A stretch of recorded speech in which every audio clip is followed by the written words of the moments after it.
Hello and welcome everybody to the Ryerson University Ted Rogers School of Management International Sports Business Spotlight. My name is Chris Schufelt, Vice President of Business Operations at Maple Leaf Sports and Entertainment. Today we welcome Timm Jäger, CEO of Eintracht Tech and advisor to the board of Bundesliga club Eintracht Frankfurt. Timm, welcome to the podcast today. Hi Chris, thank you very much for the invitation. Absolutely. So you and I met pre-pandemic back in 2019. You were on, I guess, a business mission or an exchange with I think the German Chamber, and you were coming over on just to understand different businesses.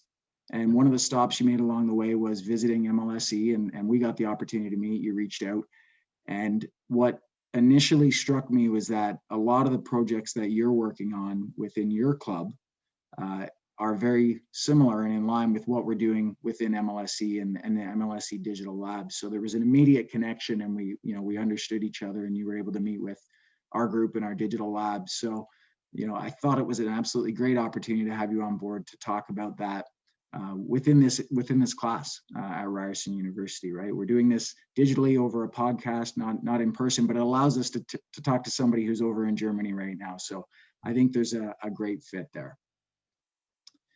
So Timm, we want to set the context with a little bit of background so people know, your what you've done in the past, and then what your club is about right now. So I'll do a little bit of a bio and an introduction, and then we'll get into that discussion.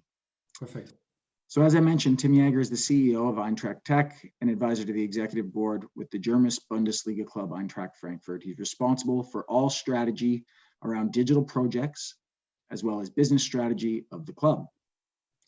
Eintracht Tech is a 100% owned subsidiary of Eintracht Frankfurt, which incorporates all the digital business areas, such as digital platforms and apps, digital hub of the arena of the Internet of Things, esports, and all startup cooperations. Before joining Eintracht Frankfurt, Timm worked as a management consultant for the Boston Consulting Group and for BMW in the headquarters in Munich. So certainly a varied background, Timm, before coming into sports, but a great transition, and we're seeing a lot of people in our industry that have the consulting background that make that transformation and jump over to roles similar to yours in that advisory capacity. So when you were hired on, was that the thinking, to go a bit of a different way, or what was the initial mandate?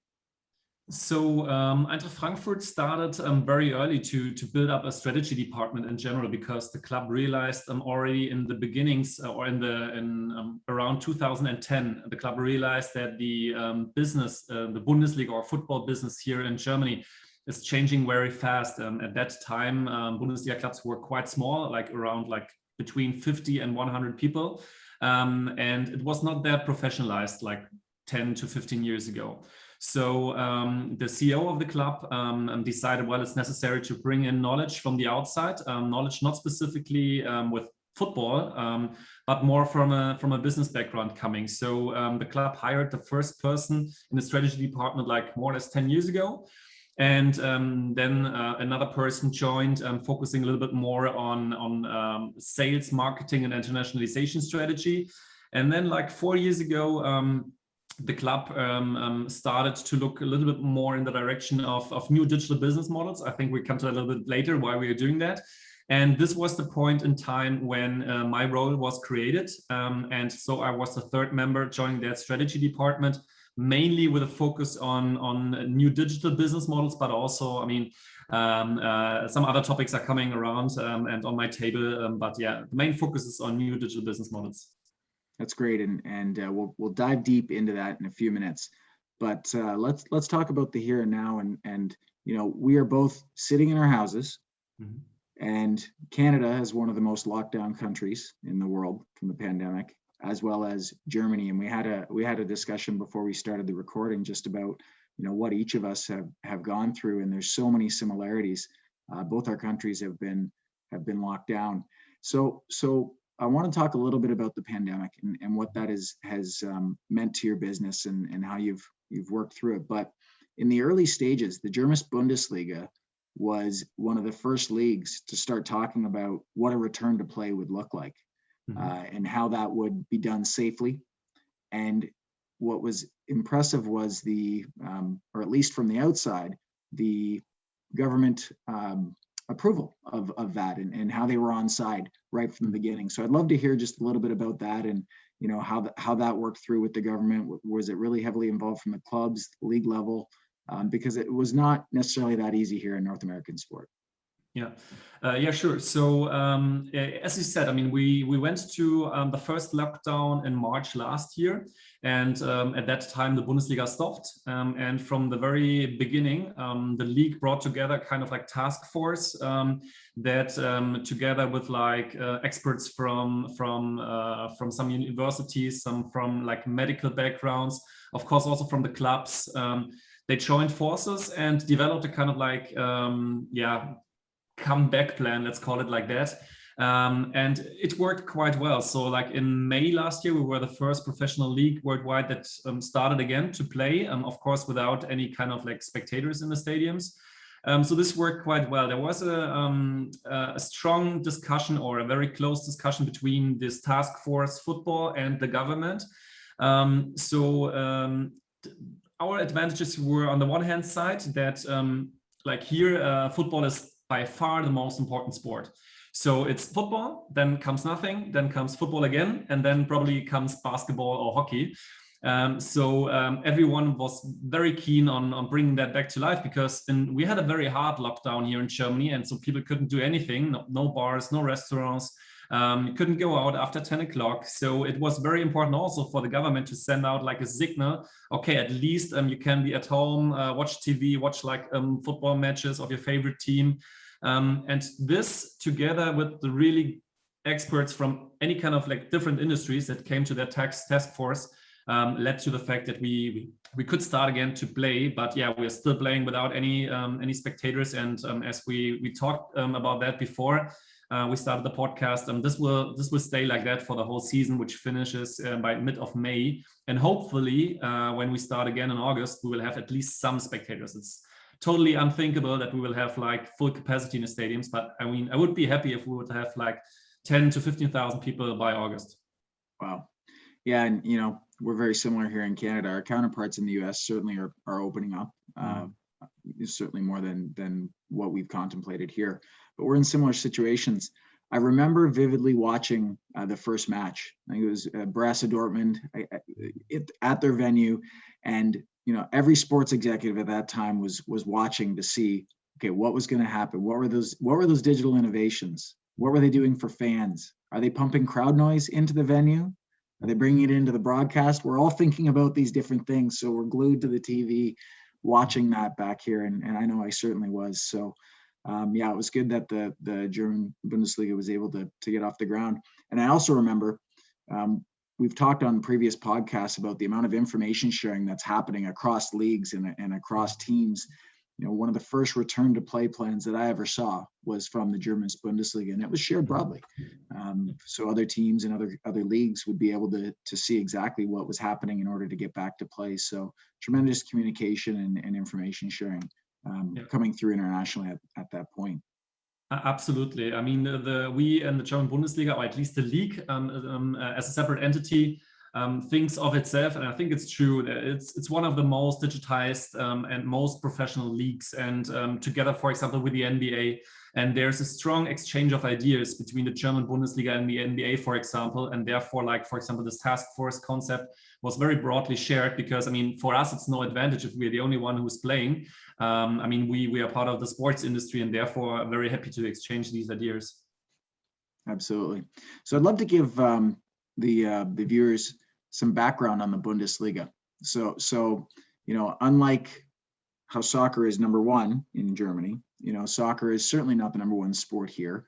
And at least from a consumer standpoint, from a participation standpoint, yes, soccer is the number one sport.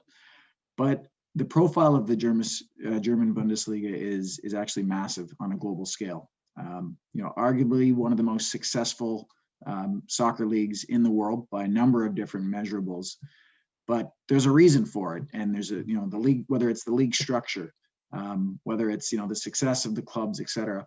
If you can give a bit of background as to, some of the reasons you believe that the Bundesliga is one of the strongest global leagues, Obviously, the product is top notch, but beyond that. Yeah. So I would start with a very honest statement, and we are well aware of the fact that number one is the English Premier League. So that's absolutely a fact, and there's no doubt about that. And the reason for that is that the English Premier League did a very good job in very, very early starting to market their product abroad. So the English started very early, like already in the 90s, to bring their football product to other markets like Southeast Asia and also other markets. And of course, they had a big advantage, and this is the language. So everybody understands English, more or less. And therefore, they did a really good job in being the first to really go global. The German Bundesliga has, of course, now there's a strong focus also on internationalization. Since we know that the English Premier League has the most TV money, and therefore, of course, they can buy the best players. Fortunately, already also the Bundesliga has good players, but of course, like the English Premier League is the best league. Our league structure is very different because, as you or the listeners of this podcast might know, in England, it's totally allowed to sell your club to external investors. For example, like Manchester United belongs to the Glazer family, and therefore, of course, you get also additional money in the league, right, from external investors that fund clubs, and therefore you can buy the best players. This is totally different in German Bundesliga. So in the German Bundesliga, the majority, I would tell you something about the exceptions that we have, the majority of the clubs are owned by their members. For example, Eintracht Frankfurt. So we have no external investors giving us money. And also we don't have to give money to external investors.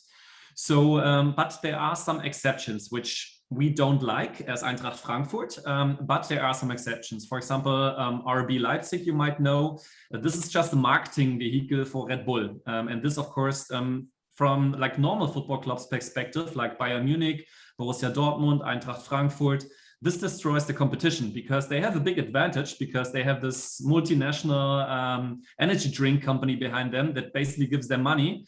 And we have to work for that.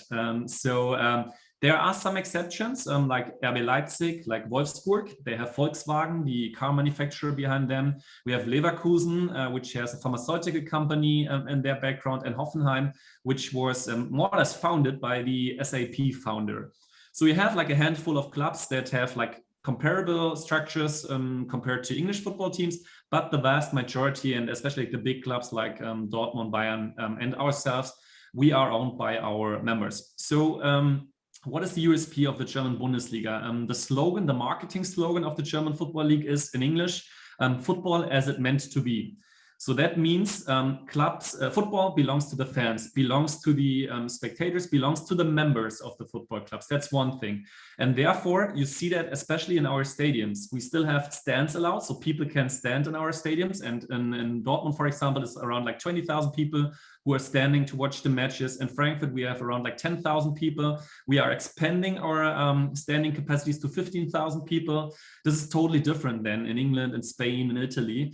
Our ticket prices are a lot lower. So you can buy a season ticket for Eintracht Frankfurt for the stands for 180 euros.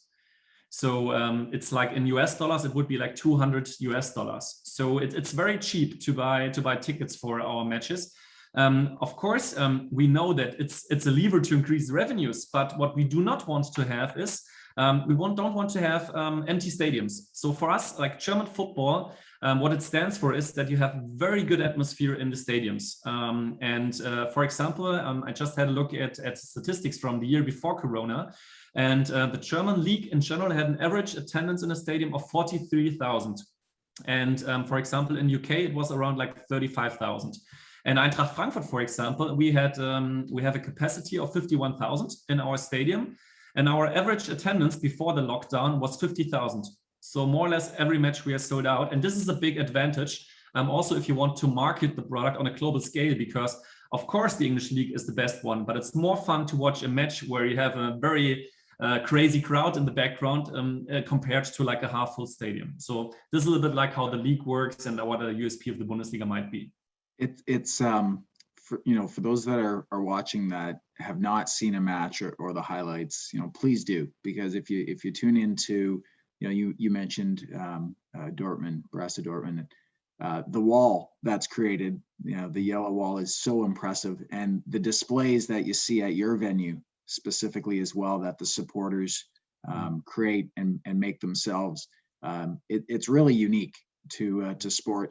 In North America and in Major League Soccer, we have a small version of that, and in Toronto we have a smaller version of that. But it's certainly inspired by leagues like the Bundesliga or clubs like yourselves or Dortmunds. So we watch from afar, and it is unique to sports. So always been impressed with what's happening in the Bundesliga.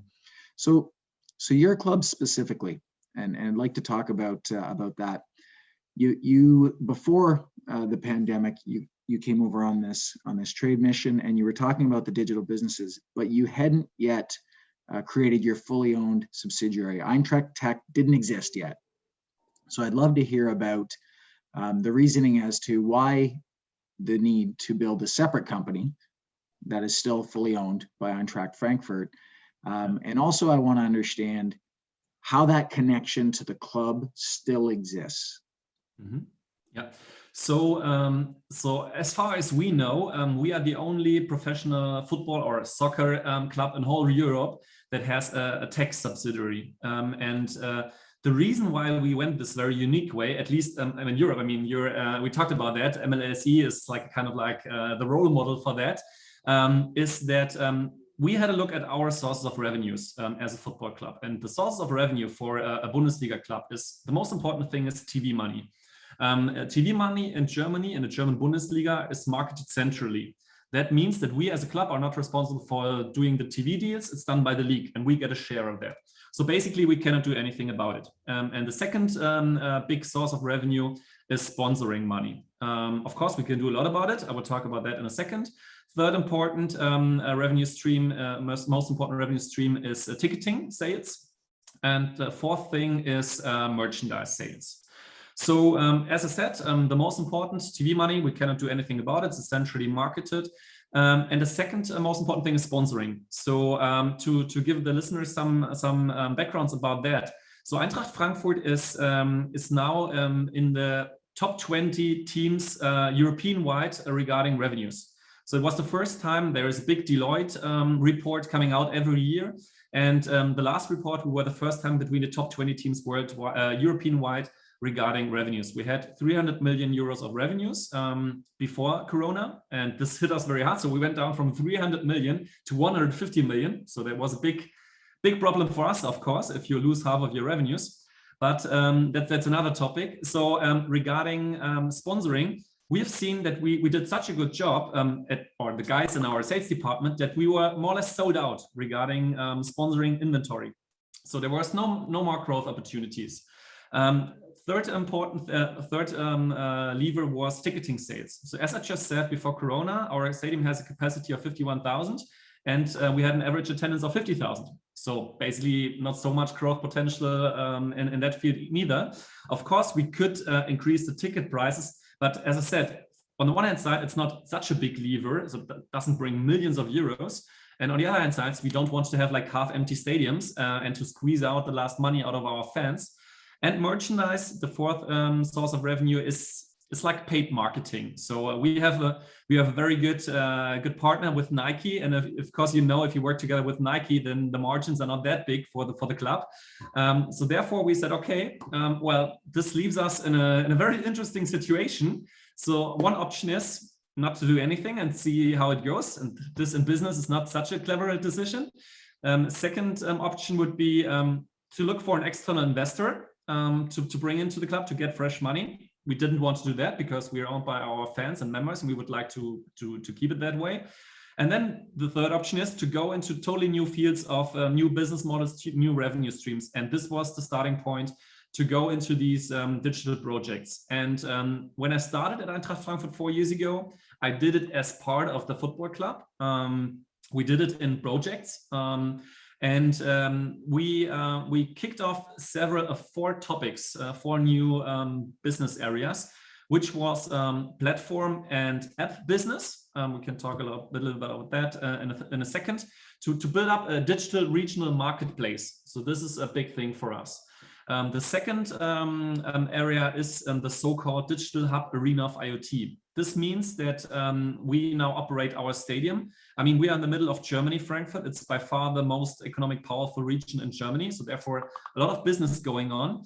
And we thought, okay, well, let's see our stadium as a playing field for technology companies together with us to experiment in Internet of Things, in intelligent smart stadium operations, in intelligent facility management, energy management, visitor flow control, and in topics like that have nothing to do anymore with football, like for example, like energy management or smart facility management.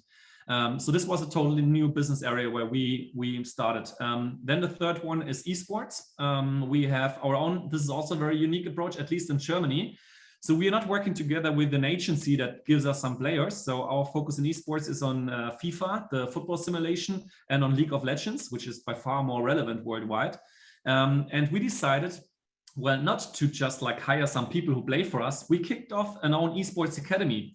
So we have already more than 100 young kids getting trained in League of Legends, in FIFA, in our academy. And these, the biggest talents, they form our teams in League of Legends and FIFA. And when you might ask yourself, why is Eintracht Frankfurt doing esports? So Eintracht Frankfurt is not only football. We have 53 sports at Eintracht Frankfurt. You can do basically any kind of sports at Eintracht Frankfurt. So and it was just like the next thing for us to go also in esports as the 53rd sport and to do that. And the fourth area is startup corporations that we are doing. And so these are the business areas. And coming back to with a long answer to your short question, why we started an own subsidiary for that. So it turned out that we hired software developers for this whole regional marketplace, the digital marketplace. Software developers. Then for the arena of IoT thing, we hired Internet of Things experts that coming from construction, machine learning, all of these areas that have nothing to do with football anymore either. Esports, the expert that we brought on board for that, they have nothing to do with pure soccer or football operations anymore. And we realized quite well that this cannot be done as a kind of like project. And it's not a marketing joke as I call it. So you need these experts that do 24/7 tech stuff. And this was the starting point for us. Well, we need an own company for that because you cannot do that as a kind of like hobby besides your Bundesliga operations. Yeah, it's amazing as it starts to roll and you start to grow it, how you have to realize and compartmentalize the business and say, okay, well, we're something different here, yet related. So have you found, as you've created the new company, do you still have that connection to the product, right? Because at the heart of it, you're still a football club, and I'm a true believer. I'm a true believer in the business helps drive winning, winning helps drive the business. We're all in that together, and the connection between the club and the business unit needs to be here in order to achieve that ultimate success. So how are you feeling about that connection? Are you still maintaining that? Yeah, you're totally right. It's very important. And when we have a look at our 4 business areas, we see, for example, like these digital ecosystem, the new app. This is a B2C product. I come to that in a second because this has a very strong connection to the club. Then we have all of the topics that are more B2B, us developing like digital products for a stadium. This is stadium operation stuff. Normally, a fan doesn't see that. Of course, there are some topics that have fan impact, but most of it is like smart building projects, for example. So this has nothing to do with the fan. Esports, you can do it also without the club. It's a separate sport, and also startup corporations. But the B2C part and our business area where we kicked off our new app, and of course our new app has a fan focus, and it's very, very important to have a very close relationship because why is in general, not only for Eintracht Frankfurt, in general for a sports club, how are you reaching your fans? And you reach your fans by having an emotional product. And therefore, it's very important to understand what your fans need. And there's a big difference between fans in North America and fans in Europe. We could also talk about that in a second. What we define as fan experience is very much different from what you guys define as fan experience. And therefore, in creating this product and this platform, I mean, I don't know if it's now the time for that or a little bit later to tell you what we're doing in that part. It's very important to have a very strong connection to the club because the club has the expertise in digital marketing, in digital communications. They have the expertise in ticketing. They have the expertise in merchandise. And therefore, it's very important to have a close relationship with that part, with the different parts of the club. Great. We'll come to all the different excuse me, all the different buckets of the business, because I think it's fascinating. We'll go a little bit into each one, but just touching back on that first revenue stream, I'm just curious as to, in the broadcast piece. So you don't have local broadcast rights. Sounds like it's all a national package sold by the league, the German Bundesliga. Do you have rights to any of the media and content, highlight packs, anything like that, or do they own everything? We have that, but only after the match is played. So when the league gives it to, let's say in Germany, it's Sky Sports. They give it to Sky Sports, and then Sky Sports or DAZN, they have the exclusive rights to show and broadcast our matches and highlights. But as soon as the match is finished, we have the full content for doing like real life or showing like the highlights of our matches. I guess the whole debate around that between the league and the clubs is, is the broadcast distribution great enough versus what you could go out and drive yourself, and the leagues do we find that the leagues do a great job with the broadcast, and we're in a similar situation. I think we've got a little bit of more flexibility on in-game broadcast media distribution through content social channels, which from a monetization standpoint certainly helps drive the needle quite a bit. So there's definitely a benefit there, and as consumers absorb content in different ways, and oftentimes, whether it's Gen Z, millennials, they're absorbing it in small snippets. These media rights, this content in real time becomes really important. So as the Bundesliga renews its media deal, it'll be interesting to see how that plays out, because I'm curious, clubs will probably want their hands on some of that as well. Yeah, it's a very interesting discussion with a lot of like different viewing points. You're right. So different clubs, for example, Eintracht Frankfurt. I mean, we are now fourth in the league, playing very successful football during the last years. Went to the semi-final of EuroLeague 2 years ago. So we have and we are like between the top 3 teams regarding stadium atmosphere and how crazy our fans are. So this gives us a very good negotiation situation to potentially do our own negotiations with TV channels, for example. But this is would be the egoistic side of viewing it.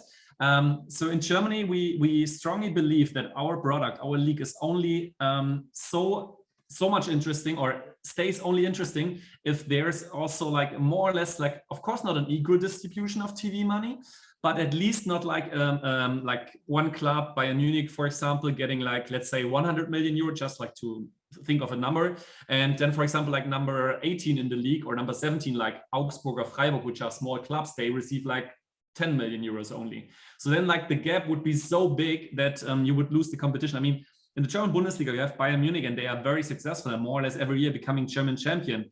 But we see this year that Leipzig also, we are getting closer. Borussia Dortmund is getting closer.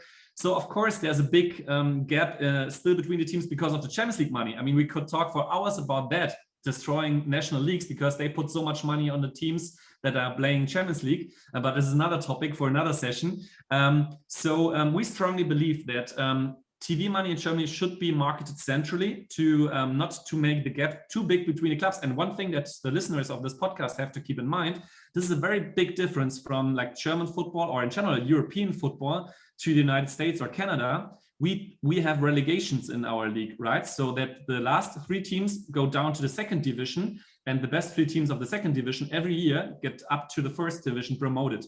So therefore, it's also very important to bring these new teams, which might have played in the 4th division some years ago, to close the gap a little bit between the top teams that are playing Bundesliga every year and a team that might have been in the Bundesliga for the first time. So there are several aspects that one has to keep in mind regarding distribution of TV money.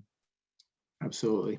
So we'll hit now on those 4 business units that you talked about, and a number of them are interchangeable and connected. So I want to get to a little bit of that. So we've seen over the last number of years, sports clubs, sports teams start to think about startup programs or sports incubators, for example. And you guys were at the forefront of that also. It's been a number of years since you built your partnership with the incubator and the startup. The one thing I want to get to on that specifically, I guess it's twofold. One is, with the digitization of the stadium and the infrastructure you're putting in there, is the startup connection helping create more like a living lab, if you will, for the startups within the venue, and your digital infrastructure is allowing it to get there? That's the first question. And the second part is your club investing in these startups? Are you taking equity in any of those? And is that a revenue in a business stream as well? Yeah. So regarding the first question, and then I jump to the second question, come back to the first question is, so in 2017, we started a partnership with the so-called Tech Quartier, which is like the biggest startup hub here in the Frankfurt region. And the reason for that was that when I came on board in 2017, I realized, I mean, Eintracht Frankfurt is a very professional football club, but it's not a tech company. So therefore, it was very important for me to start with, to get in touch with innovative startups coming from the tech background, to learn something a lot, to exchange ideas, to bring some of them on board, and to see how that works. So we started with that. In 2017, we were the first club in Germany with an own startup program. And also in Europe, we were the third behind Barcelona and Arsenal. So we very early started with the corporations of startups. Now jumping to the second part of the question for a second. At the moment, we are not investing in these startups. It's definitely an option midterm, and I think we will do that. At the moment, we have some other strategic priorities that don't allow it time-wise and investment-wise to go to the second step, to invest in these startups. But yeah, that's definitely on our agenda. So now coming back to the first part of the question. So as I said, it was very important to get knowledge inside from tech companies, to discuss ideas, to discuss business models for a football club. And then we very much realized, okay, it doesn't make sense for us at Eintracht Frankfurt to only collaborate with externals and to be to depend on their tech knowledge. It's very important for us, like you're doing it in MLSE as well. It's very important to have these tech know-how on board inside of your own company. So that was the point where we realized, okay, well, it makes totally sense to collaborate and to work together with startups. But if you have no real knowledge inside and you're always depending on the external knowledge, this will sooner or later run into a problem. So therefore, we decided to hire our first software developers, to hire our own IoT experts, to hire UI UX developers that bring knowledge inside, and then it's the situation a lot better then, because then you can really on the same level discuss and collaborate with these startups. Just by before we just like collaborated in the sense of like we bought their products or we gave them the opportunity to pilot some new products with Eintracht Frankfurt. But now, since we have our own development, our own software development, our own IT development, for us, it's a lot easier to say, well, this is the starting point. We have that. We have standardized interfaces.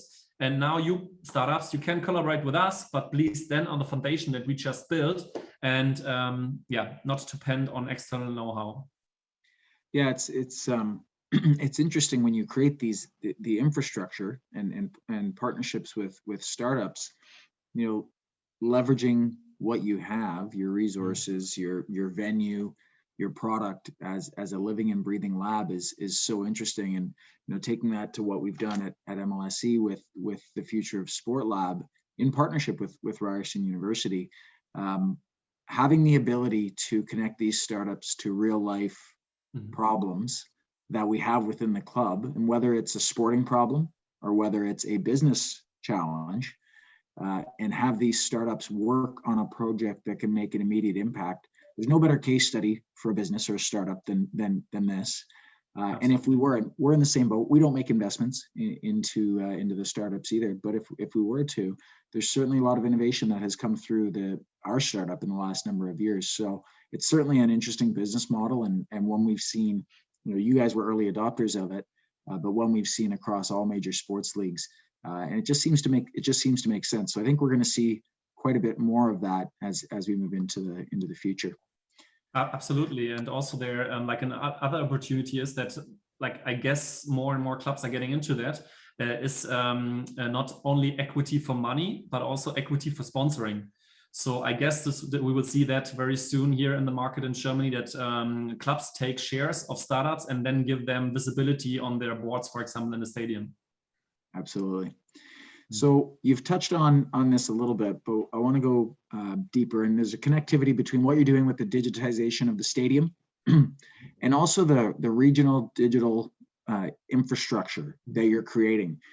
And the more I've read into and try to understand what you're doing, it's unique and it's different. And you see your club having the ability to make an impact on non-fans, on people's everyday life, and leverage the power of the 4 to 5 million people in your region to bring them together through your club. Again, even if they're not fans, leveraging technology that might be in their everyday life. So I've got a number of questions on this, but I'd love you just to explain initially the thought process behind that and how you've started to integrate that program, partners, and where you're at in that strategy. Yeah, absolutely. So, so our approach was a 3-step approach. So the first step was, and every club is at the first step, to see, okay, what are your club-owned communication channels? And of course, I mean, Twitter, Instagram, whatever, is not club-owned, right? It belongs to some other companies. So club-owned communication channels, it's of course a website and the app. We definitely go mobile first. We've seen, okay, when we started, we had a football app, which was nice, had some Eintracht Frankfurt content in it, but was nothing spectacular. What we also realized, going away from the website and the app, what we realized that was our data storage and the different IT systems that we had was absolutely a mess. So like Eintracht Frankfurt is 122 years old. And you can imagine in 122 years, you can create a whole mess within your IT systems. Of course, like 100 years ago, you had no IT systems. But I want to say is Eintracht Frankfurt was growing a lot, and some departments, some parts of Eintracht Frankfurt created a new ticketing system. Another part created a merchandise system, an e-commerce shop. Some other parts built an ERP system. So it was a total mess. So of course we had fan data, but it was not really related to each other, right? Because one guy bought a ticket, and then the other day he or she bought something in the fan shop, and you couldn't bring the data together because they were in different systems. So still being on the first step, we very much realized that data is the new gold. I mean, everyone knows that. We realized that our data is, I don't know if I'm allowed to say that, our database is shit. That led to the fact that we killed all of our IT systems. That was a big risk. During like 2.5 years, we developed totally new systems. We developed our own ticketing system. We developed an own shop solution, e-commerce shop solution. We developed like the whole system to operate our fan relations was built by ourselves. What we not built by ourselves was, of course, an ERP system, because we don't want to be the next Microsoft. But also we killed our old ERP system. So by October last year in 2020, everything started from scratch. It was a big risk, because if we would have failed with that, I would have created with my team a big problem for the club, because we totally started from zero with our IT database. And now we have by far the most modern IT system landscape in the whole Bundesliga. So we got rid of all that old stuff, started from zero, and realized, okay, now, since we have now a really good starting base regarding from the software part, now we need a new app, because our old app wasn't built to like focus on data. Now our new app, like there's analytics for everything inside of that. So we said, okay, we need a new app. And during the last months and years, we also developed this new app, which went live 3 weeks ago only. And still being on the first step, of course, the most important thing from a football perspective is to offer a product that is attractive for the fans. Meaning, of course, this new app, which is bound to our IT systems, need the best content. So like written content, video content, we have to find a really good solution for that. So of course, our new app has all that: written content, video content, audio content, everything included. Of course, we need a perfect mobile ticketing solution for our fans, so that the fans very easily with their smartphone, with our app, can buy tickets. As I said, we did that by ourselves. We're not collaborating with the ticket masters of the world. And why that? Because it's one of the most important touch points that you as a sports club have with your fans. I mean, when are they coming to your channels? When they want to consume, of course you own that, like the news and content. They come when you have tickets or ticketing sales. I mean, if you give that away to Ticketmaster, for example, you lose a very important touch point with your fans. And the third important thing when people are coming to your channels is when they want to buy merchandise. So therefore, we definitely will never sell our products at Amazon, because then you lose another very important touch points to your fan.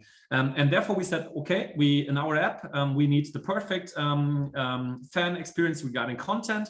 We need our own mobile ticketing solution. We need our own shop solution that is integrated in our app.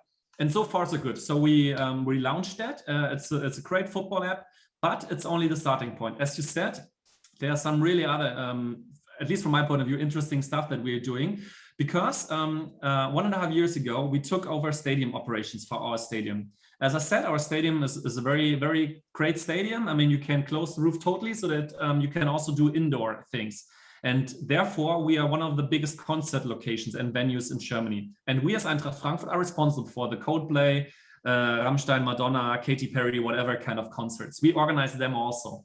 And this is the next lever why we really strongly connected the app to the stadium. By mobile ticketing, we developed together with MasterCard and Deutsche Bank an own payment solution that you can do now payments via our new app in the stadium for concerts, to buy your beer, Coke, sausage, whatever, and also for football matches. We linked our app, for example, also to in-seat delivery to do it via our app, to, for example, to have indoor navigation in our stadium via our app, to link it to the Wi-Fi in our stadium. So therefore, you have really additional value created for our fans, not only for football fans, but also for concert fans that come to our venue. So this is the second step, to have also a platform solution, an app solution, not only for football fans, but also for, let's say, music fans that come to our stadium, and to connect this really with the stadium that we have. So now the third step is to go even one step further. So here in the region, you said it, we are around like 6 million people here living in that area. And we did a kind of like market analysis, and we said, well, very interesting. There is no real regional digital platform. There is no real regional marketplace. I mean, we see that globalization is a big thing, but regionalization is even more interesting right now. We have realized that there is no strong regional digital platform here in the entire region. We said, okay, I mean, we are by far the most emotional brand here in that region. So let's do that. Let's be that regional emotional platform, not only with football, but also with the concerts and the other content that we have. And therefore, what we are doing is to integrate partners in our app, in our platform. So what does that mean? So we are not only offering, let's say, ticketing sales for concerts or football matches, not only e-commerce for football or concert things, but also to offer services for everyone's daily life. So we integrated regional train company. You can now buy, or by summer, you can buy train tickets via our app for traveling from Frankfurt to Munich, for example. We integrated, for example, our partner, an insurance company, that you can buy now insurances via our platform. We now, for example, integrate the regional energy provider that you can buy energy tariffs via our platform. We're integrating Uber, so you can book your Uber ride here when you are here in the Frankfurt Rhine-Main region via our app and platform. And this is on different perspectives very interesting. So on the one hand side, it's of course a new source of income for the club, because every time that I'm selling an Uber ride, of course I get a share of that. I mean, we are kind of like small regional Amazon, like with a smile. I mean, we are not crazy to say we want to be Amazon, but we just like created a regional marketplace. And this is a very interesting source of income. And also from a data perspective, it's very, very interesting, because we are learning a lot of our fans on what they are doing in their free time. So what is he or she interested in, like, let's say, like events going on in the city, or where is he or she traveling to? Of course, we have strong data protection laws here in Germany. So everything, of course, is fine with that. But it's very interesting from a data perspective that normally when clubs say we have a 360-degree view of our fans, that is not true. Because you have a 360-degree view on your fans related to your football or basketball club. But you have no idea what's going on in their free time. So, and we are reaching out to that. We want to really understand our fans and what they are doing in the time when they are not in our stadium or consuming our content. And this is more or less the idea, to create this regional platform for the entire Rhine-Main region, not only for football, but also for everyday and daily services. It's really fascinating. I've got a number of follow-up questions towards that as well. And you know, you're certainly looking at the opportunity beyond football. And the part that really got me there was saying you were the most emotional brand in the region. Absolutely. Right. We talk about emotional connection to the brand at all times. And there's nothing better than, sports, entertainment, culture, whatever those passion points are. And you guys in your region are that. So people are driven towards you and they're connected to the brand. And when they see what you're associated with, there's good things that connect to that. So they want to be involved in it. When you're creating these spin-off products, for example, and not products, but these connections with partners, public transit, insurance, energy, rideshare, are you co-branding these? Like, are you saying, okay, you're buying Eintracht Frankfurt insurance? Mm-hmm. Are you white labeling these products as well? Mm-hmm. So sometimes we do that. For example, for the energy tariff, we call it Adlerstrom, which means eagle energy because our symbol is the eagle. For example, like for Uber rides, of course not. It's still an Uber product, for example, that we are going to incorporate next season. Yes, sometimes we are labeling it as Eintracht products, but how it works is, for example, why am I saying that we are the most emotional brand, and why is that important? Because of course people are coming to that platform, to that app, not because they would like to read something about energy tariffs, because that's very boring. They're coming to our platform because they want to learn, for example, something about Eintracht Frankfurt. They want to consume our content, or they want to consume content about the concerts that we host here. So they come to our platform for a different reason. And for example, when I give you a very easy example, when in non-COVID times, when a football fan, for example, buys a ticket for Eintracht Frankfurt, we played in the semifinal of the EuroLeague in Chelsea, for example. Someone bought a ticket for our match in Chelsea in London. And of course, we then know, okay, there's a guy or a girl who just bought a ticket for our football match in London. So that means that he or she has to travel to London. So therefore, we learn from the data, okay, there's an interesting business opportunity. And then in the checkout process, when he or she buys a ticket for our match in London, we offer them, like in a bundling product, an insurance that insures them for, let's say, they are traveling in Europe. And this is how it works. For example, we have also non-Eintracht Frankfurt related content in the platform. For example, let's think of an example. For example, we have, let's say, an article about wind energy or renewable energies here in the region. And there's like from a technical perspective, there's a link put to that article saying, okay, there's an article about energy. And then we integrate, let's say, a commercial about the Eintracht Frankfurt energy tariff. And this is how it works. We know that people are not coming to buy energy tariffs or insurance products via our platform, but we learn something and data-driven offer, hopefully the right product at the right time. It's interesting because you don't want to force these things on your fans. But if they're there, they're watching your content and they show an interest in energy, then that brand knows, your energy partner knows there's an immediate connection and this person is interested and that data is valuable to them as well. And the intellectual thing behind that is that also the partners know that they don't have emotional products. So what we are doing is that we use our emotional platform to give a little bit of our emotional stuff to their, let's say, boring product, and therefore make this product more interesting or more appealing because it's somehow related to Eintracht Frankfurt. And this is like a kind of like new emotional sales channel for our partners. And this is why they are paying us good money. And this is why it's a good revenue stream for us to integrate partners in our platform. Yeah, it's and ultimately, track the attribution of revenue that's associated with that, and eventually your next sponsorship deal with that brand is going to be worth much more. So you can see that cycle progressing forward. This is what happens because, for example, we changed the name of our stadium last summer. It's now called Deutsche Bank Park. Deutsche Bank is like the biggest bank in Germany. And they only bought this naming right because we are working on new digital business models with them. As I said, together with Deutsche Bank and MasterCard, we developed a totally new payment system that works now in our stadium. But since we also put our intellectual property in that, we are now, or Deutsche Bank now, is offering that to other clubs and venues. And this was so interesting for Deutsche Bank, the whole story, not only to put like a nameplate on a stadium, but also to have a good story to tell to their investors. No, we're not only doing sponsoring at Eintracht Frankfurt. Yes, we are doing sponsoring from a marketing perspective, but we're also working on new digital business models that for us as Deutsche Bank brings us also new sources of revenues. This is like next level sponsoring, I would call it. I was just going to say, your sponsorship guys should love you. If that landed that naming rights sponsorship deal, and you know, everybody knows the size of those deals, then you're going to be able to keep. It's not that as big as it's in Canada. I mean, I learned about your numbers in Toronto. Yeah. It's by far a lot higher than here in Germany, but still, I mean, I can say it because it's like public available information. So we get around like 5 to 6 million euros per year for the stadium naming right, which is a lot less than you guys are getting in the United States and Canada. It's just like a different industry. The naming right industry is not as strong here in Germany as it's in Northern America. But listen, still a big number, and the reality is you know, that was driven by your ability to innovate and leverage technology.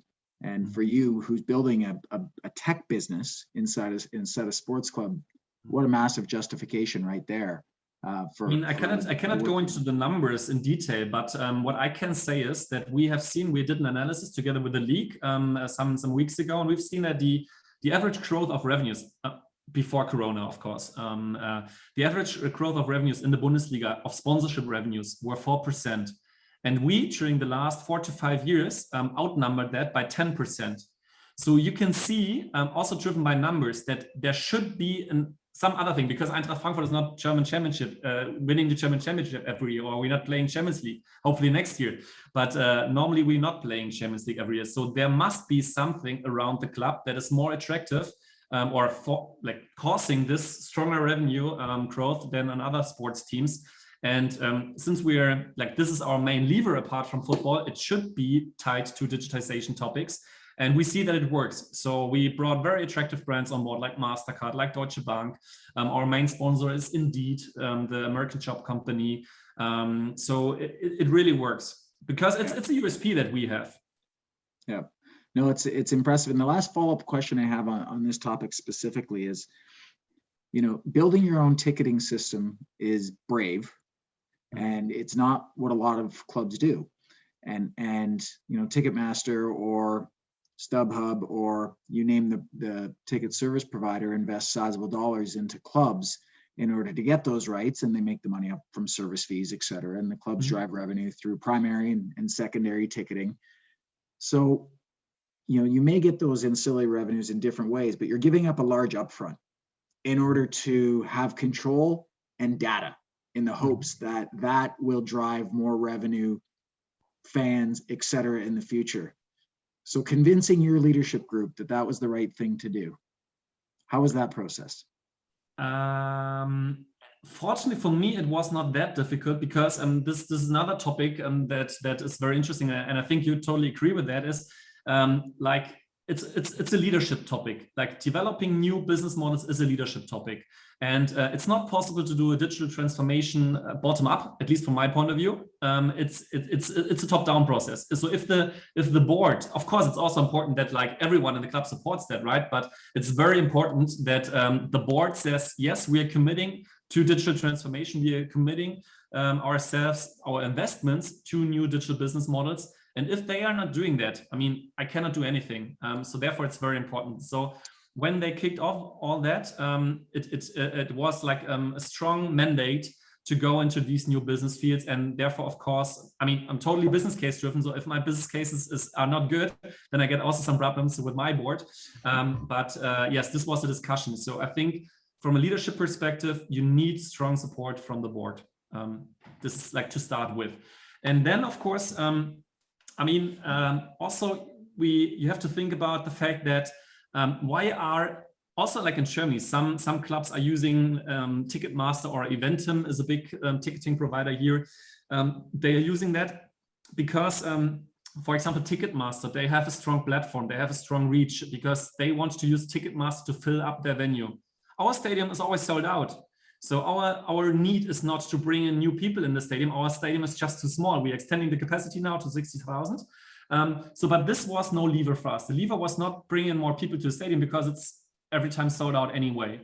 So therefore, this was then not a lever. Then our objective is to introduce new interesting options, like let's say, for example, upgrade opportunities. So one guy or girl goes to the stadium, buys the ticket for 20 euros, and we see that some like airlines do it. We see like some expensive seats are still free, and then via our ticketing system offer them more or less real time when they are already in the stadium. Don't you want to go to this more expensive seat for like a discount?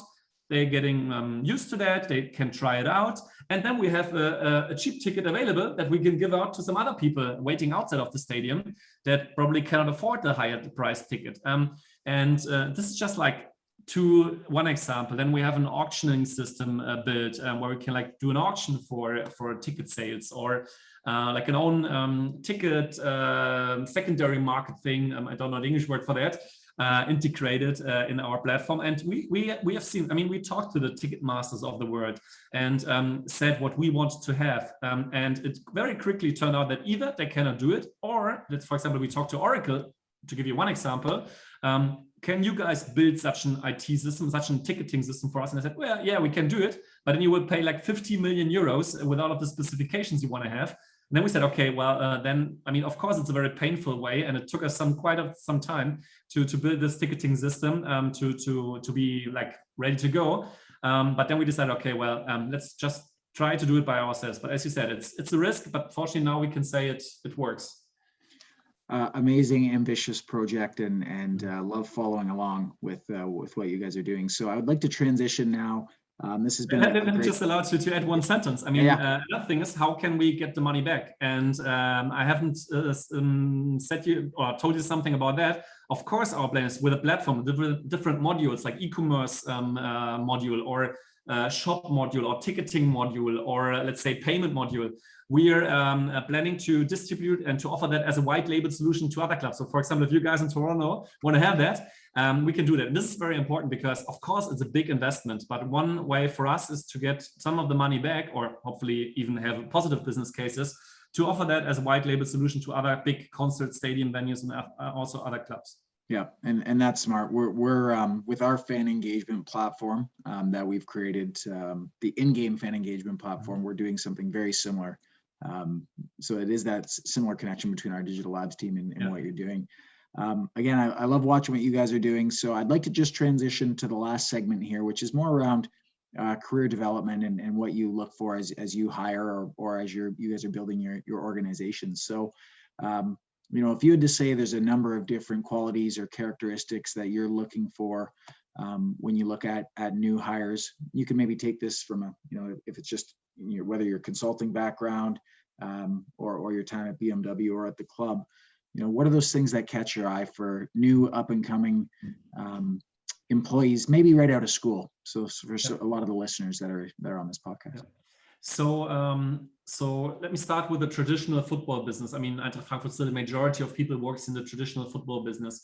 Of course, we still hire traditional roles within sponsoring, merchandise, and all of the other traditional parts of a professional sports organization.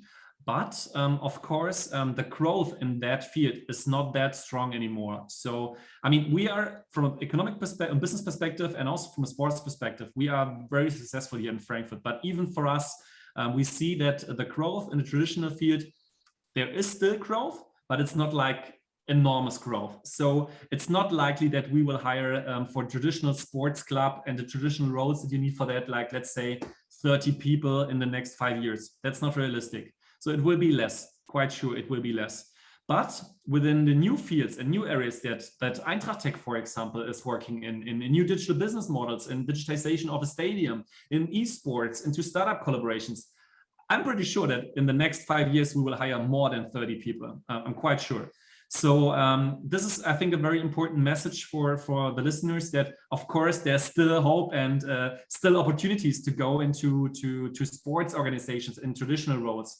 But I mean, there are a lot more chances into new business areas that traditional sports teams are now focusing on. And what my team and myself and we are looking for is people with a mindset that is not focusing on sports. Of course, I'm a big Eintracht Frankfurt fan. I was born here. Since my early age, I was a big Eintracht Frankfurt supporter. And of course, it helps me to get motivated on a hard day, to know, okay, I work for my favorite football team. But by the end of the day, I want to have the best people, and I don't care if he or she loves our soccer or football team, or he or she was an athlete before. I mean, this is nice, but we need people who understand tech, who understand data, who understand business development. And therefore, if you guys out there specialize in strategy development, in business model development, in tech and data analysis, I mean, this is a huge topic. I mean, data analytics, the things they can build up out of data, it's very, I mean, there will be so much growth in that part in every kind of sports club. So this is very interesting. I mean, also like in esports, coming people in from other perspectives, other backgrounds. Esports is a very specialized topic. So people we are hiring in that part are coming more or less from esports agencies or ex-esports players, because it's very specialized knowledge. But like in general, the business development topics, mostly we hire out of strategy consulting companies, for example, like myself, like BCG, McKinsey, like the big top consulting companies. But also we hire from universities. So for example, like the guy that we just hired 2 weeks ago and now focuses on data analytics within Eintracht Tech, we just hired straight from university. He was a junior professor at TU Munich, like one of the biggest universities here in Germany. Or the guy now that is responsible for the Internet of Things projects. He worked before he did his PhD at the MIT in Boston, then worked here in Germany, and then worked for Deloitte Consulting in Switzerland. So there's a mixture of like technical background and consulting background. This is always very interesting. So my advice would be, of course, have a look at MLSE, at the professional clubs out there offering new jobs. If you don't get a job, don't get frustrated, because the majority of people, at least in our example, we are hiring with already job experience. So get a job in consulting, in some other.